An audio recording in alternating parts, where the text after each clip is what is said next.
एक समय की बात है, एक अनोखे गांव में लियाम नाम का एक छोटा लड़का और उसकी छोटी बहन लिली रहते थे। वे पूरे गांव में अपने अटूट बंधन और अटूट दयालुता के लिए जाने जाते थे। लियाम और लिली की एक अनोखी परंपरा थी। हर सुबह वे घास के मैदानों का पता लगाने, फूल चुनने और कहानियां साझा करने के लिए निकलते थे। उनके पास एक बड़बड़ाती हुई धारा के पास एक विशेष स्थान था, जहां वे एक साथ बैठते थे और दोस्ती के कंगन बुनते थे। ये कंगन सिर्फ साधारण कंगन नहीं थे, वे दयालुता के सुनहरे धागों से बने थे। लियाम का मानना था कि उनके द्वारा किए गए हर अच्छे काम से कंगन में एक धागा जुड़ जाता था, जिससे वह मजबूत और अधिक सुंदर हो जाता था। एक गर्मी के दिन जब वे जंगल में घूम रहे थे, उन्होंने मदद के लिए चिल्लाने की आवाज सुनी। आवाज के बाद उन्होंने एक कांटेदार झाड़ी में फंसे हिरण के बच्चे को पाया। बिना किसी हिचकिचाहट के लियाम ने सावधानी से डरे हुए छोटे जानवर को मुक्त कर दिया, जबकि लिली ने उसे आश्वस्त करने के लिए धीरे से उसके सिर को थपथ पाया। उन्होंने हिरण का नाम रोजी रखने का निर्णय लिया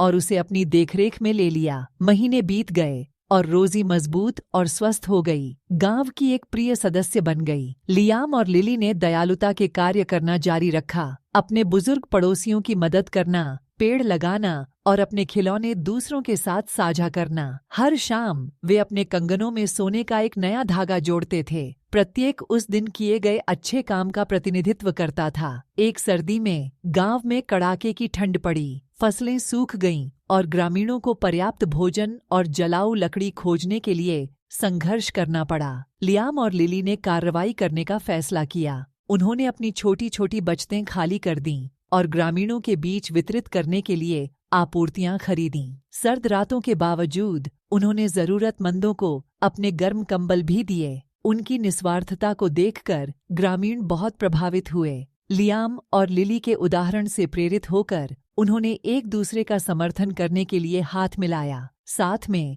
उन्होंने भोजन साझा किया, आग जलाई और बिना घरों वाले लोगों के लिए आश्रय बनाए। लियाम और लिली द्वारा शुरू की गई दयालुता के सुनहरे धागे से बंधा हुआ गांव एक सच्चा समुदाय बन गया। जैसे जैसे साल बीतते गए, लियाम और लिली बड़े होते गए, लेकिन दयालुता के प्रति उनकी प्रतिबद्धता कभी कम नहीं हुई। उनके कंगन अनगिनत सुनहरे धागों से चमकते हुए जटिल उत्कृष्ट कृतियों में बदल गए थे। गांव न केवल भौतिक संपदा में बल्कि करुणा और देखभाल की समृद्धि में भी समृद्ध हुआ।